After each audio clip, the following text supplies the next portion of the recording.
જાણીતા લોકગાયક વિજય સુવાળાએ તેના ભાઈ અને અન્ય 50થી વધુ મિત્રો સાથે મળીને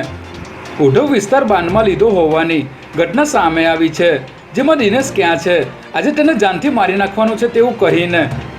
મોડી રાત્રે વિજય સુવાળા સહિતના લોકોએ હથિયારો સાથે એસ્ટેટ બ્રોકર અને ભાજપના પ્રદેશ સંયોજક દિનેશ દેસાઈની ઓફિસ પર હુમલો કર્યો હતો. આ 50થી વધુ લોકો પાઇપ ધોકા અને હોકી સહિતના હથિયારો લઈને દિનેશને મારવા આવ્યા હતા, જેના સીસીટીવી ફૂટેજ સામે આવ્યા છે. ત્યારે ઉઢવ પોલીસે 40થી વધુ લોકો વિરુદ્ધ નામજોગ ધમકી તેમજ હુમલાની કોશિશ કરવાની ફરિયાદ નોંધી તપાસ શરૂ કરી છે.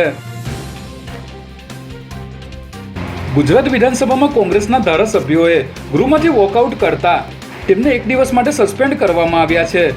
જેમાં વિધાનસભાના 3 દિવસના ચોમાસુ સત્રમાં બીજા દિવસે કોંગ્રેસના ધારાસભ્યના 12 જેટલા પ્રશ્નો મૂકવામાં આવ્યા હતા, પરંતુ તેમનો એક પણ પ્રશ્ન ગૃહમાં દાખલ ન થતા કોંગ્રેસના ધારાસભ્યોએ હલ્લાબોલ કર્યું હતું અને બેનરો સાથે ગૃહમાં પ્રવેશી